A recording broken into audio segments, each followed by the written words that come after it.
10 menit saya berikan kesempatan untuk berdiskusi. Anda boleh bertanya apa yang saja yang sesuai dengan topik atau di luar topik saya perkenankan.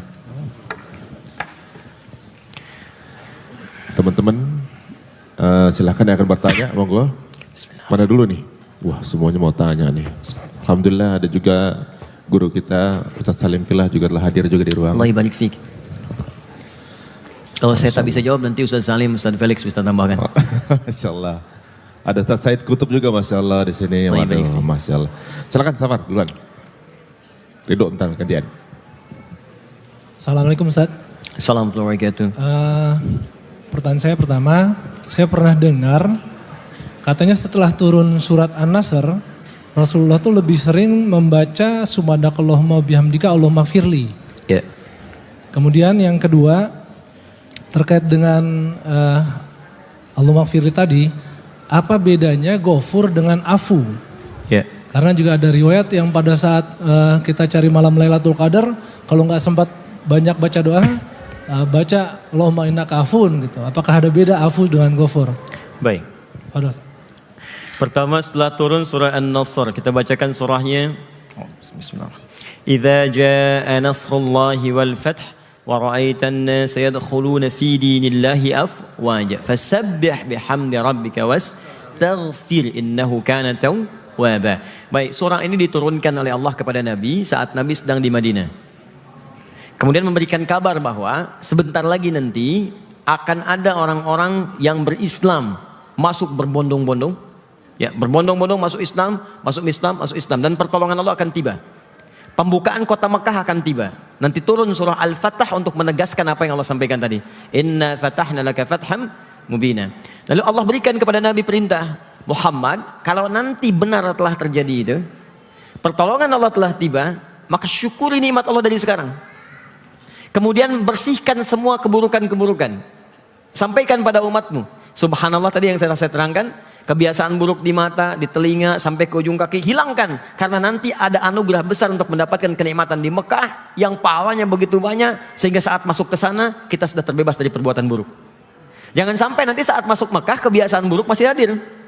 Ya, maaf, mata melihat yang jelek, telinga mendengar yang buruk, ya, lisan bicara yang enggak baik. Maka bersihkan sekarang sebelum kejadian itu terjadi, sehingga saat masuk kemudian ke sana, keadaan kita telah sempurna menjadi orang-orang yang baik. Nah, bagaimana latihan untuk semua itu? Maka diturunkan kalimat oleh Allah Subhanahu wa taala dari sejak surah itu turun sampai kemudian kejadian Fathu Makkah sampai setelah itu. Apa kalimatnya? Fasabbih. Banyaklah bertasbih kepada Allah, subhanallah. Bihamdi rabbik, banyak tahmid. Kemudian bisabbih bihamdi rabbika wastaghfir, dan mohon ampunan kepada Allah dengan sering membacakan istighfar. Astaghfirullah, astaghfirullah, astaghfirullah. Karena itu setiap kali selesai salat, hadis Muslim hadis 571, Nabi berbalik kemudian mengucapkan kalimat subhanallah, subhanallah, subhanallah 33 kali. Kemudian alhamdulillah, alhamdulillah, alhamdulillah 33 kali. Allahu akbar, Allahu akbar, Allahu akbar 33 kali.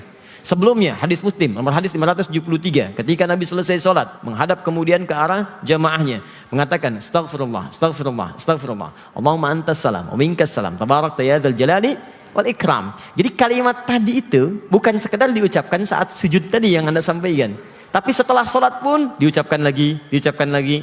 Apa manfaat mengucapkan kalimat tadi? Sebetulnya bukan pengucapannya, tapi membangun komitmen pada diri kita untuk berubah lebih baik dalam pandangan Allah Subhanahu wa taala. Jangan sampai setelah Mekah dibuka, Madinah enak, tapi perilaku tidak berubah. Jelas ya? Maka dari itu dalam sujud pun kemudian kalimat-kalimat Nabi menghadirkan kalimat tadi. Yang tadinya subhana rabbiyal a'la, jadi kemudian berubah subhana rabbiyal a'la wa bihamdi, disempurnakan dengan subhanakallahumma wa bihamdika Allahumma ighfirli. Subhannya ada, hamdinya ada, istighfarnya ada. Fasabbih subhanallah bihamdi rabbika wa bihamdi wastaghfir Allahumma ighfirli. Tiga-tiganya lengkap di situ. Jelas sampai sini? Jadi kalau Anda ingin amalkan yang tiga ini, boleh, sah. Itu yang paling lengkap. Tapi kalau kemudian Anda ingin amalkan yang awal pun yang pendek tadi, sah salatnya, tidak ada masalah. Dan itu pembukanya. Karena nanti ada kondisi-kondisi salat yang memungkinkan kita baca yang panjang, ada kondisi kita mengharuskan baca yang cepat. Ya misalnya apa? Tarawih. Kalau tarawih nggak usah panjang-panjang. Ya nggak usah panjang-panjang kita baca subhana rabbil a'la, duk bangun lagi. Karena yang dikejar dalam tarawih itu bacaan Qur'annya saat berdirinya, bukan saat turunnya. Jelas ya? Baik. Kemudian yang kedua Ustaz, apa bedanya Al-Ghaffar, Al-Ghafur, ya, atau Al-Maghfirah dengan Al-Afwu. Karena saat Ramadan di setiap malam tarawih yang dibacakan Allahumma innaka afuwun tuhibbul afwa fa'fu anni, bukan faghfirli. Baik, Al-Afwu dengan Al-Ghafru. Kalau Al-Afwu itu nama umum bagi setiap kesalahan yang ingin dihapuskan atau dosa yang ingin diampuni, umum sifatnya. Al-Afwu. Sifatnya masih umum, menghapuskan semua kesalahan yang pernah dilakukan. Satu kesalahan disebut khata. Beberapa kali salah disebut akhta. Banyak salah disebut khotoya. Gini, saya ngaku banyak salah, khotoya ya. Saat Anda bertakbir Allahu Akbar, Allahumma ba'id baini wa baina khotoyaya, itu artinya ya Allah, saya ya kecil mengaku banyak salah ya Allah dalam salat ini. Saya ngaku banyak salahnya. Maka mohon jauhkan saya dengan semua kesalahan yang telah saya perbuat selama hidup ini, seperti Engkau jauhkan timur dengan barat. Jangan pertemukan saya lagi dengan kesalahan saya di akhirat nanti ya Allah. Karena di akhirat sekecil apapun kesalahan akan dibuka. Wa may ya'mal mithqala dzarratin syarran yarah. Sekecil apapun. Maka kalau saya wafat dalam salat ini ya Allah, Quran surah kedua ayat 46, ya, innalillahi wa inna ilaihi rajiun. Kalau saya wafat, maka mohon ampuni dan hapuskan semua salah saya ini sejak saya bertakbir kepadamu. Itu kalimat Allahumma ba'id baini wa baina khataya sampai akhirnya. Saya sudah pernah jelaskan ini. Nah, kalau salahnya ini umum, maka pasangannya afu. Khata dengan afu. Walaupun kesalahan itu belum tentu mengandung dosa, tapi tetap salah. Subuh 4:43, misal Anda sholat jam 6, salah tidak? Salah. Kan subuhnya jam 4:43, sholatnya jam 6, salah kan? Salah, dosa enggak? Belum tentu. Kalau sholat jam 6 itu memang karena kesiangan bangun, enggak diniatkan. Lelah saya, ada syuting semalam atau ada perbuatan tertentu, capek, ketiduran, bangun jam 6, enggak apa-apa. Saat bangun itu dia wudhu, kemudian dia sholat. Sholat orang yang tertidur pada saat bangunnya. Dia salah tapi tidak berdosa. Tapi kalau sengaja meniatkan untuk menunda sholat dan bangun jam 6, dia salah dan dosa. Saat dia salah mengandung dosa itu, maka disebut dzambun namanya. Dzambun. Kalau kita ingin minta kepada Allah menggugurkan kesalahan tadi, salahnya dihapuskan sekaligus dosanya digugurkan, maka Allah turunkan sifat kedua untuk menggugurkan dosanya ini. Sifat dosanya disebut Ghafir namanya. Maka turun Quran surah ke-40 ayat ketiga, Ghafiriz dzambi wa qabilit taubi. Kata Ghafir dipasangkan dengan dzambun. Oke. Sekarang ada orang yang sengaja sholatnya jam 6 dan mengajak orang lain gak subuhan ke masjid. Akhi, sholat itu nomor 2, ngobrol dulu, ngopi nomor 1. Sudah nggak sholat, ngajak orang lain nggak sholat, salah nggak? Dosa nggak? Dosanya double karena ngajak orang. Maka berubah kalimat dzambu jadi dzunubun, dzunub. Maka Allah turunkan sifat yang ketiga, afun 1, ghafir 2, ghaffar yang ketiga,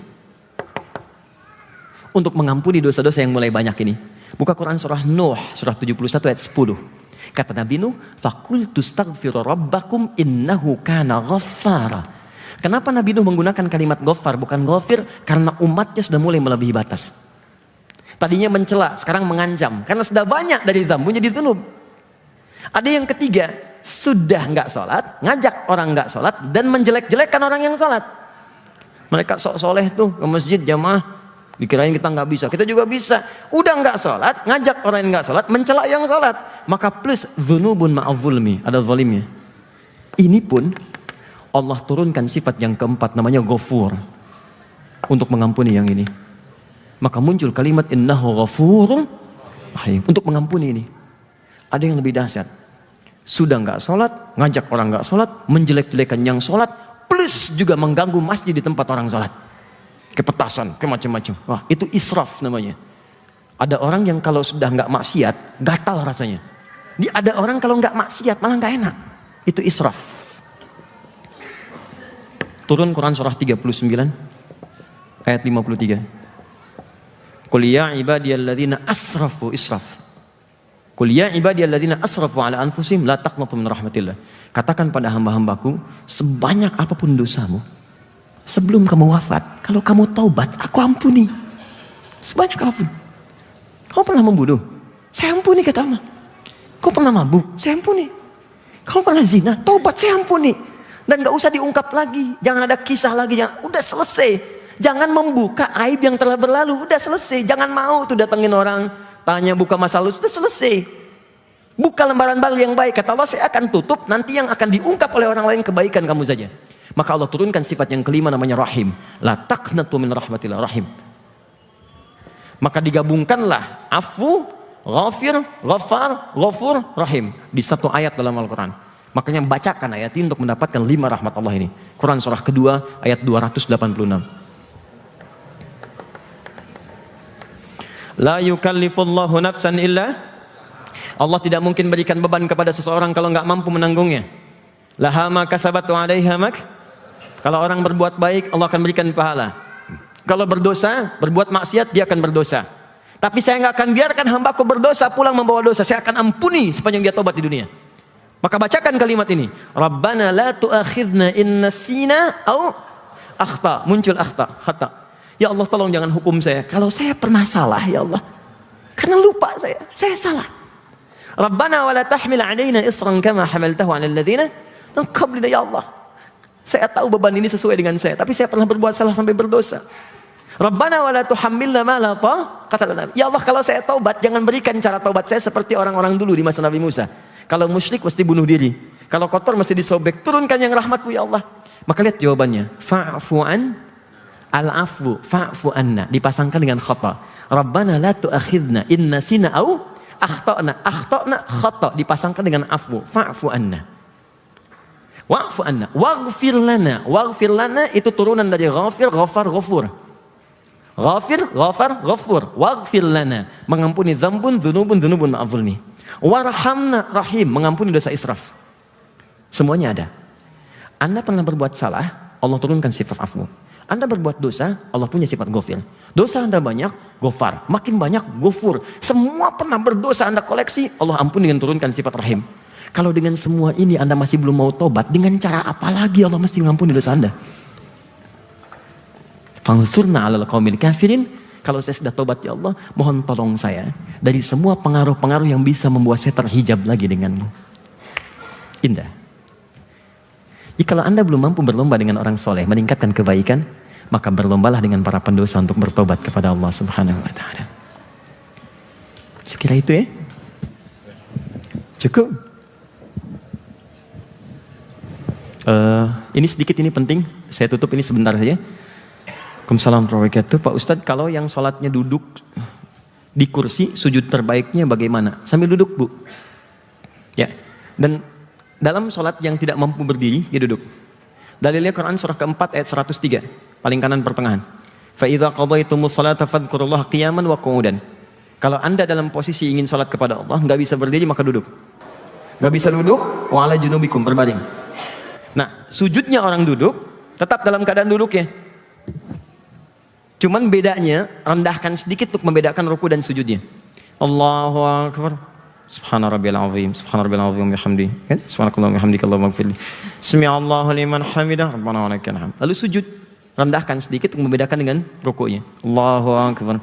Subhana rabbiyal azim, subhana rabbiyal azim bihamdi, subhanakallahumma bihamdika Allahumma ighfirli. Paham? Bedakan sedikit. Tapi kalau Anda masih mampu berdiri, cuman saat sujud itu kaki sakit atau ruku lemah, maka saat berdirinya tetap berdiri begini. Allahu Akbar, berdiri. Pada saat akan ruku, sulit menahan lutut, duduk sambil ruku. Ya, sujudnya tetap duduk. Itu boleh. Jadi semampu mungkin kalau masih bisa berdiri, berdiri. Tak mampu langsung duduk. Dan dalam sujud itu, dalam duduk itu dia sujud ataupun ruku. Sah hukumnya. Dan pahalanya kalau memang tidak bisa dilakukan dalam keadaan berdiri, itu sama persis dengan yang berdiri. Tapi kalau orang bisa berdiri, sengaja sholatnya duduk dalam sholat fardu, maka batal sholatnya, mesti diulang. Tidak sah sholatnya. Kecuali sholat sunnah. Orang yang sholat sunnah, walaupun dia bisa berdiri kemudian duduk, dia masih sah sholatnya. Cuman pahalanya setengah orang yang berdiri. Kalau di Masjidil Haram, masih lumayan lah.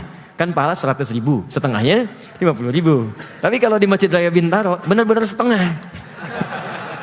Tahiyatul masjid sambil duduk gitu kan. Oke, paham ya? Saya kira itu teman-teman sekalian yang bisa disampaikan. Saya kira kita bersiap untuk menunaikan salat zuhur berjamaah. Saya cek sebentar ya, kalau ada yang penting sekali saya coba jawab. Kalau tidak mungkin kita bisa akhiri dengan berdoa dan langsung salat.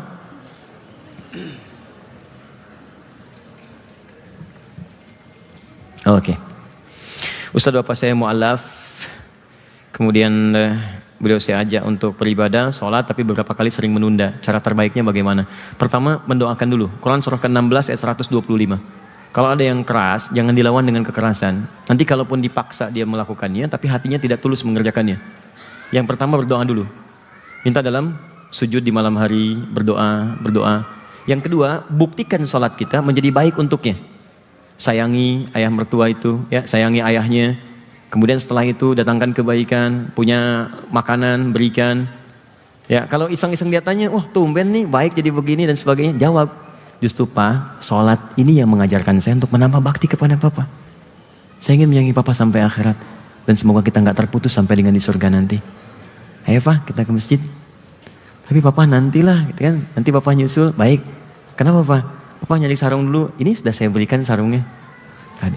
Siapkan, ajak dengan baik. Insya Allah dalam rangka Anda terus mengajaknya, insya Allah akan memberikan catatan kepada jiwanya. Mula-mula mungkin terpaksa datang, lama-lama akan merasakan kenikmatannya. Ya. Ustadz, apakah di setiap sujud bisa bacakan permintaan kita atau boleh milih berapa kali di sujud saja? Tidak, boleh minta terus-menerus. Ya, tapi tolong kalau bahasanya Indonesia jangan dilafadzkan. Saya sepakat dengan yang ini, tidak perlu dilafadzkan, cukup di hati saja. Kalau doanya sesuai dengan permintaan dari Nabi, ada doanya, itu ada, boleh dilafadzkan. Tapi kalau misalnya bahasa kita, jangan dilafadzkan sehingga tidak mengeluarkan bahasa-bahasa lain di luar tuntunan sholat. Cukup dalam hati saja. Dan Allah mengetahui itu sebelum kita ungkapkan dan memohon kepadanya. Baik teman-teman, saya kira itu yang bisa saya sampaikan. Mudah-mudahan ada manfaat yang bisa didapatkan. Dan saya ingin umumkan sesuatu. Yang pertama, di teman-teman kita itu sudah ada program untuk menghafal Quran 30 hari 30 juz. Ya alhamdulillah kemarin ada yang beberapa banyak juga selesai, ada yang 24 hari 30 juz, 25 hari, ada yang 35 hari, ada yang 27 hari, dan besok kami akan wisuda untuk teman-teman ini. Wisuda terbatas yaitu di Al-Azhar besok di Jakapermai di Bekasi, dan mudah-mudahan baik. Tapi yang ingin saya sampaikan, kita nanti ada program menghafal akbar. Di menghafal keseluruhannya, saya berikan metode nanti. Metode ini 30 hari bisa dihafalkan dimanapun. Ya paling lama 2 bulan itu hafal 30 juz. Nanti Desember kami akan ada wisuda akbar. Dihadiri juga nanti ada imam-imam, ada tokoh-tokoh Quran. Nanti setiap yang hafal itu akan diundang orang tuanya dan akan diberikan mahkota khusus di anaknya untuk dipakaikan di kedua orang tuanya. Insya Allah. Ya terima kasih, saya kira itu. Dan Mas Freddy, saya ada janji tadi, insya Allah kami akan tepati. Dan nanti kami akan infokan sesuai dengan waktunya. Kita berdoa pada Allah Subhanahu Wa Taala, semoga doa kita dikabulkan dan diberikan kemuliaan. Alhamdulillahirabbil alamin, arrahmanir rahim, maliki yaumiddin, iyyaka na'budu wa iyyaka nasta'in, ihdinas siratal mustaqim, siratal ladzina an'amta 'alaihim ghairil maghdubi 'alaihim waladdallin. Allahumma shalli wa sallim wa barik ala habibikal karim rasulikal amin sayyidina Muhammadin wa ala alihi wa sahbihi wa ummati ila yaumiddin. Allahumma rabbana la tada'na fi maqamina hadha wa fi kulli maqamin dhanban illa ghafartah. Ya Allah, kami mohon kepadamu, kami mengakui setiap kami yang berada di sini tidak luput dari dosa. Kami mohon ya Allah, jangan biarkan setiap satu pun hamba-Mu yang keluar dari tempat ini kecuali Engkau telah ampuni segala dosa-dosanya. Allahumma wala hamman illa farajtah. Ya Allah, kami mohon barangkali di antara kami yang hadir saat ini ada yang tengah gelisah jiwanya, maka jangan biarkan ia meninggalkan tempat ini kecuali Engkau telah tenangkan keadaan hatinya. Allahumma wala asiran illa yassartah. Duhai Allah yang Maha Penyayang, Pengasih, memberikan kemudahan. Kami mohon kepadamu ya Allah, tidak semua kami yang berada di sini berada dalam kemudahan. Boleh jadi ada yang sedang ada dalam kesulitan di rumah tangganya, pekerjaannya, kehidupan sosialnya. Mohon dengan cinta dan rahmat-Mu ya Allah, jangan biarkan satupun di antara hamba-Mu keluar dari tempat ini kecuali Engkau telah mudahkan dan ringankan segala kesulitannya. Allahumma wala maridan illa syafaitah. Duhai Allah, di antara kami barangkali ada yang Kau uji dengan penyakit. Seberat apapun kami mohon ya Allah, angkat dan sembuhnya seluruh penyakitnya. Angkat dan sembuhkan seluruh penyakitnya. Allahumma ya Rabb, tubna ilaika taubatan nasuha. Allahumma alif baina qulubina. Ati anfusana taqwaha wa zakki anta khairu man zakkaha. Anta waliyuha wa maulaha. Allahumma hdi ya Allah kullal asin liyatubu ilaik. Ya Allah, kami mohon jika ada satupun hamba di tempat ini sebagai pelaku maksiat dalam pandangan-Mu, maka mohon berikan hidayah kepadanya untuk bertobat ya Allah. Dia kawan kami ya Allah, dia kerabat kami, dia teman kami. Jangan biarkan kami berpisah di akhirat ya Allah karena dosa-dosa yang kami perbuat. Ya Allah, sentuh hatinya untuk bertobat, sentuh jiwanya untuk kembali kepadamu sebelum ia wafat ya Rabb. Allahumma ya arhamar rahimin, ihdi zumala'ana ghairil muslimin yahtadu ilal islam, waj'al bainana mahabba wa rahmah ya arhamar rahimin. Duhai Allah, kami mohon berikan hidayah kepada kawan-kawan kami, teman kami, keluarga kami yang belum berislam agar mereka mau bersyahadat ya Allah. Dan mohon satukan kami dalam cinta dengan mereka dunia dengan akhirat ya arhamar rahimin. Allahumma barik fi ailatina ya Allah, fi usratina wa fi ahlina. Ya Allah, berikan keberkahan di rumah tangga kami, berikan keberkahan pada istri kami, suami kami, anak-anak kami. Jangan biarkan ya Allah ada gangguan-gangguan yang bisa memecah belah kehidupan rumah tangga kami. Ya Allah, jangan biarkan ada gangguan-gangguan yang menjauhkan kami dari ridha-Mu ya arhamar rahimin. Allahumma ighfir kullal ummahat, Allahumma ighfir kullal ummahat alladzina kanat ya Allah dhunuba lil aulad min sahmiha ya rabbal alamin.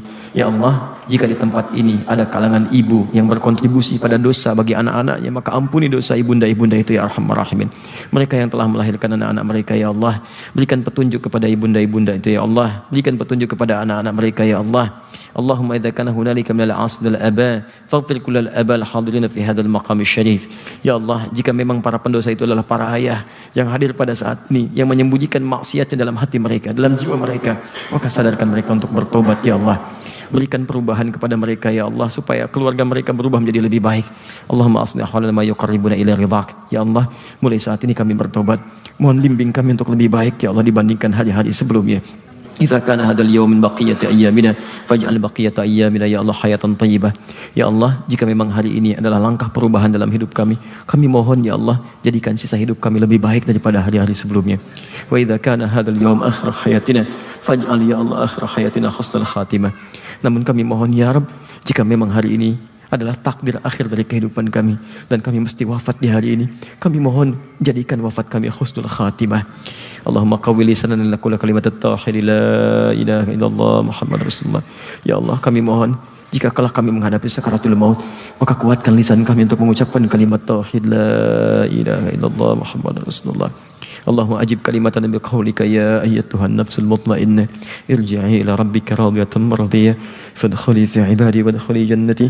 Ya Allah, tampakkan keindahan ya Allah dalam pandangan kami saat sakaratul maut nanti, saat kami mengucapkan kalimat la ilaha illallah Muhammad Rasulullah, maka mohon jawab kalimat kami dengan kalimat-Mu yang indah. Hei jiwa-jiwa yang tenang, hei jiwa-jiwa yang tenang, cepat pulang kepada Rabb-Mu. Aku rida dengan amalmu, engkau pun akan ridha dengan pemberianku. Aku telah siapkan surga untukmu, cepat pulang sebagai hamba-Ku.